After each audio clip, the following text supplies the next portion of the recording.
I never meant to fall for her, the woman who smiled like she'd seen every version of heartbreak and still chose to be kind.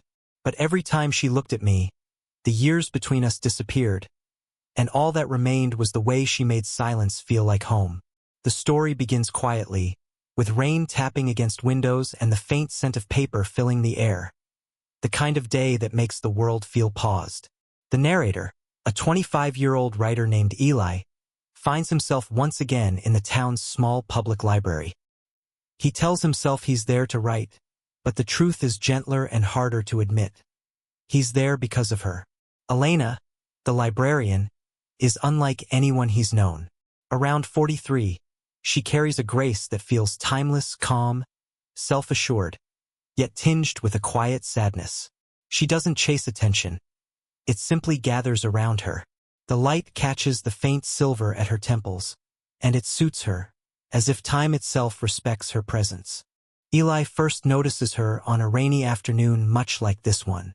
He's seated at a wooden table near the window, trying to string words together for a story he no longer believes in. His mind drifts until a soft voice interrupts his thoughts. "You dropped this." He looks up to see Elena holding out a pen he hadn't realized had rolled off his desk. The simple gesture feels oddly intimate. Her smile is warm, not the kind that invites but the kind that understands. It lingers just a second too long, enough for him to feel it settle somewhere deep. He thanks her awkwardly, and she laughs. A low, melodic sound that seems to brighten even the dim corners of the room. That's when Eli notices the smallest details. The scent of jasmine as she leans closer to place the pen in his hand, the faint ink stain on her thumb, the rhythm of her breathing when she reads. She feels real in a way the world outside doesn't anymore. As the hours pass, he keeps stealing glances at her, at how she tucks a loose strand of hair behind her ear, how her fingers move across the pages she sorts, how she hums softly under her breath when she thinks no one's listening. She moves through the silence as if she belongs to it. When the rain finally stops, the library grows dim. The clock's soft ticking marks the end of the day. Elena begins closing the blinds, her movements unhurried. Eli stands to leave, but before walking out, he glances back, and she catches him looking. That same small smile returns, lighting her face just enough to undo something inside him. He walks home under gray skies, the streets slick with rain, his notebook heavy and empty in his bag. But there's a quiet shift within him, the kind that happens when something unexplainable takes root. He realizes he's smiling, not because of anything he wrote, but because of someone he barely knows. It was just a smile, he reflects, but it stayed with me longer than the rain. That's where the story begins. Not with love, not even with hope, but with a smile that refuses to leave his mind.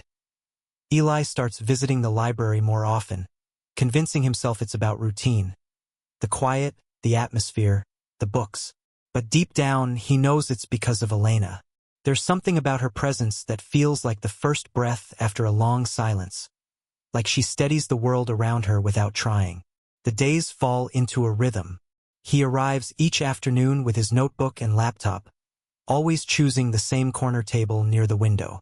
Elena pretends not to notice, yet he catches the flicker of recognition in her eyes when he walks in, the soft lift of her lips, the way her voice subtly warms when she greets him.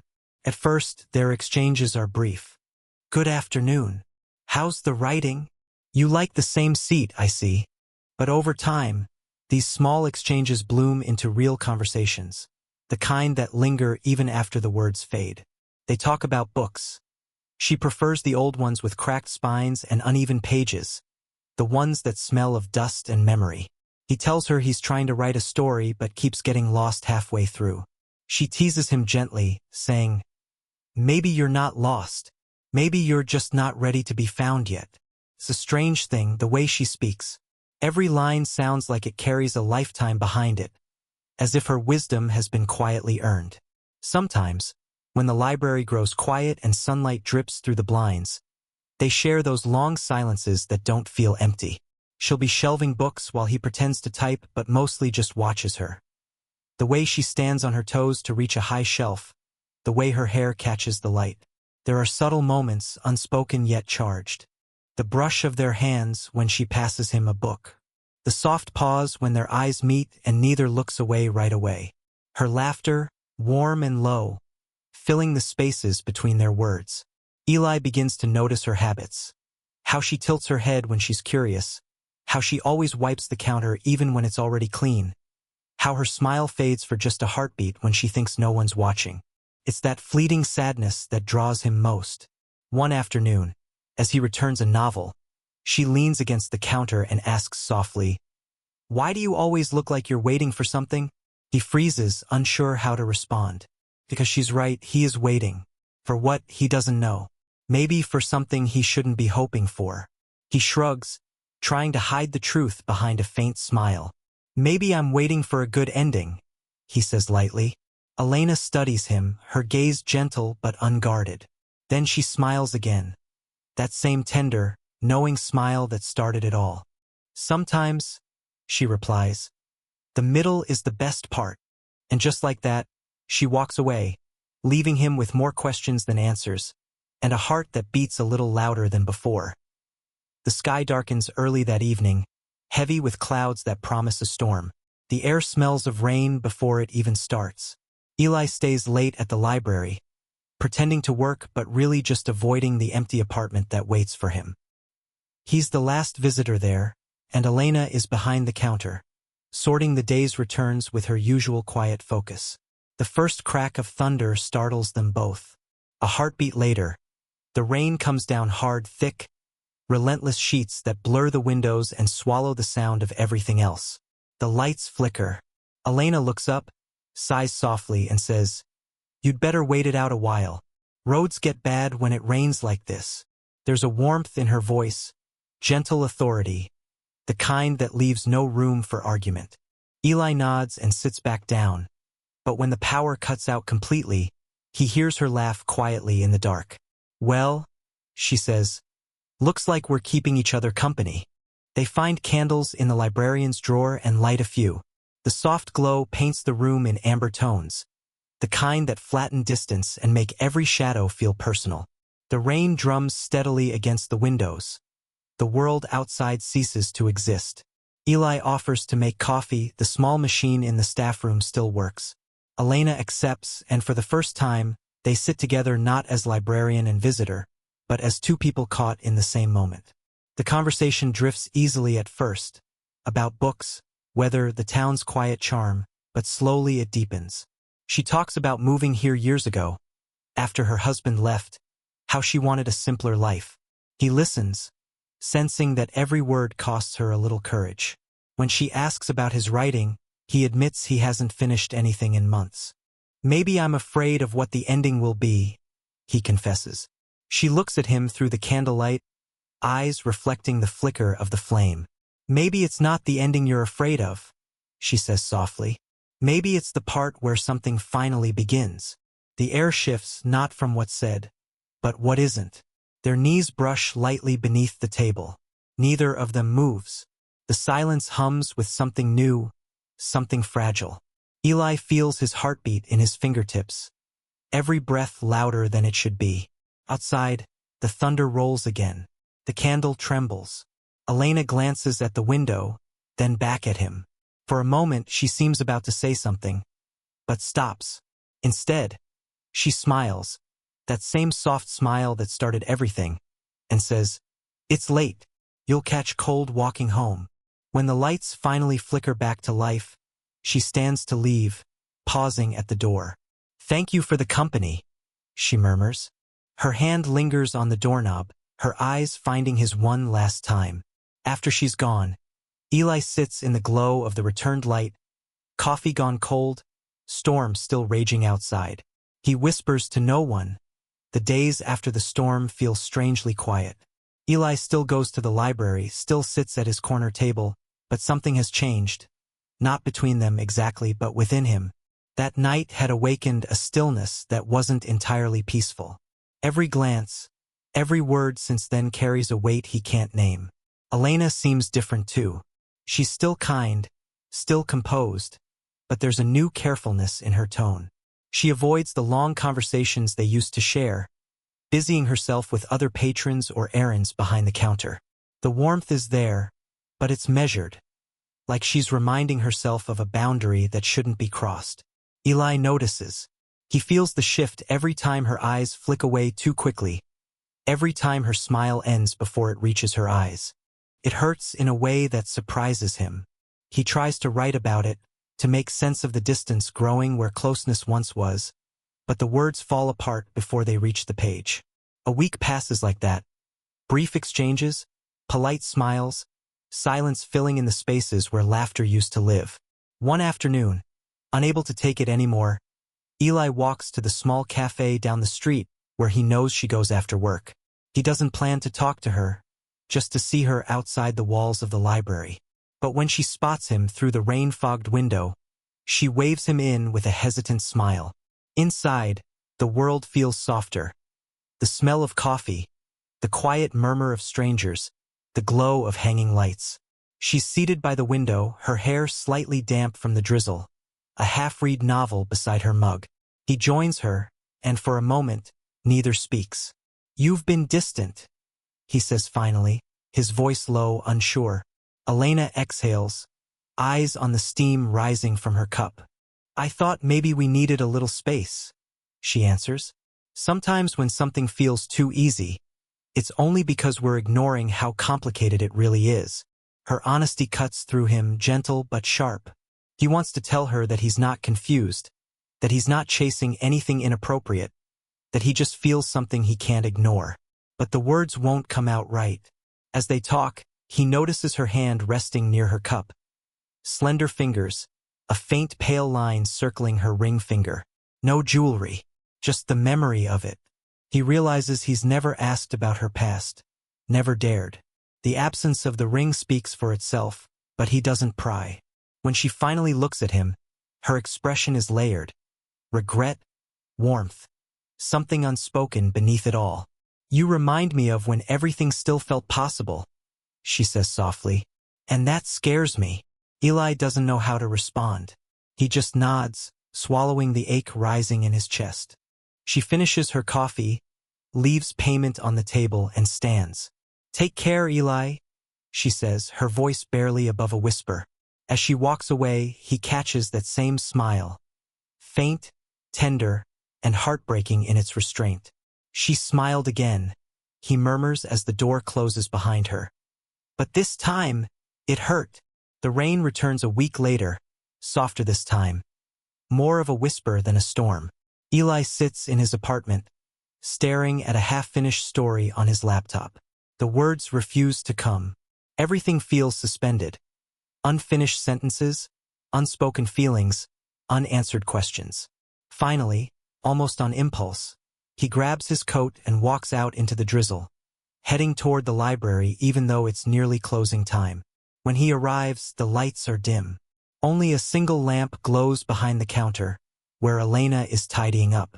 She looks up in surprise when he walks in, but she doesn't scold him. Instead, there's a quiet in her eyes, a tired kind of calm. "We're closing soon," she says softly. "I know," he replies, his voice almost breaking the silence. "I just needed to see you." The words hang there, fragile and honest. She hesitates, then sets down the stack of books in her hands. For a long moment, the only sound is the rain tapping against the glass. Finally, she sighs and says, "Come on in. I'll pretend I didn't hear that." They sit at a corner table, the same one where he always writes, the same one where all of this began. She makes them tea, and the steam curls gently between them, filling the empty air with something tender. Neither of them rushes to speak. The silence feels fuller than words. When Elena finally breaks it, her voice is quiet but sure. "You shouldn't be here, Eli. People might misunderstand." He smiles faintly, looking down at his hands. "People already misunderstand most things." Then, after a pause, he adds, "I just wanted to talk. Really talk." Something softens in her face. She nods as if giving him permission.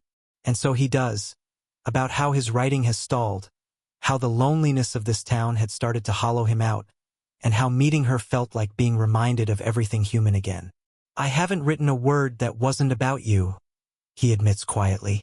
Elena looks at him, her eyes glistening with emotion she tries to hide. Eli, she whispers, but he cuts in, not pleading, just honest. I know it's wrong to want something that can't exist, but you've become the only real thing in my days. I don't know how to unfeel that. For a long moment, she says nothing. Then she reaches across the table, her hand resting over his. Her touch is steady, warm, grounding. The kind of touch that speaks more truth than speech ever could.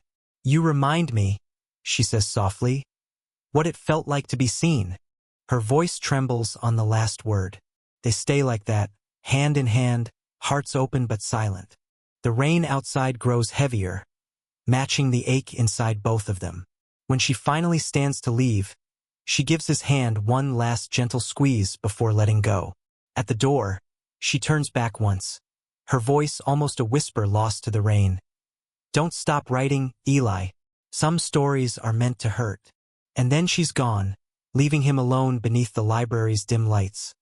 His hand still tingling with the memory of hers. A week passes in quiet absence. No messages. No glimpses of her through the library windows. Eli doesn't know whether to wait or to forget. The days blur together. Mornings lost in silence. Nights filled with what-ifs. Writing feels impossible. Every word circles back to her. Then one afternoon, he visits the library again. He tells himself he's only returning a book, nothing more. The librarian at the counter, a younger woman filling in for Elena, smiles politely as she takes the novel from his hands. But as she opens it, something slips out. A folded envelope with his name written in careful cursive. His breath catches. The handwriting is unmistakable. He takes the letter outside, finding a quiet bench beneath the shade of an old oak. The world seems to slow as he unfolds the paper. The ink is soft, almost faded, like she'd written it days ago but couldn't bring herself to give it sooner. Eli, if you're reading this, it means I couldn't find the right way to say goodbye face to face. I've thought a lot about what we shared, the talks, the silences, the rain, the warmth I hadn't felt in years. You reminded me that connection doesn't ask for permission. It just happens. And maybe that's why it frightened me so much. Eli pauses, his throat tightening. He can almost hear her voice through the words. Calm, steady, but full of quiet emotion. There are parts of me I haven't learned how to forgive yet. The parts that settled for safety, that forgot how to feel anything beyond routine. You reminded me of the woman I used to be. Curious, alive, hopeful. But you also made me realize how far I've drifted from her. Please understand, this isn't about age or fear or what people might say. It's about timing.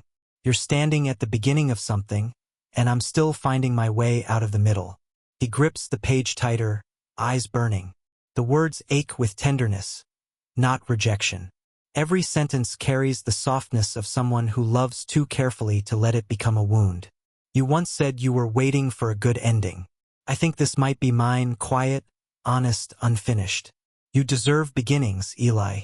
Stories that don't end in letters like this one. Thank you for seeing me when I couldn't see myself. Elena, the final words are underlined faintly, as if her hand trembled while writing them. Eli folds the letter back into the envelope and sits in silence. Around him, the town moves gently. Children laughing in the distance. Wind rustling the leaves. Life continuing as if nothing has changed. But for him, everything has. He doesn't cry. Instead, he closes his eyes and breathes deeply, letting the ache settle into something softer. Gratitude. Maybe. He stands, looks toward the library's tall windows, and whispers to the wind. Every time she smiled, I forgot the age between us. And as the breeze carries her scent, faint jasmine and rain, he finally understands. She didn't vanish from his life.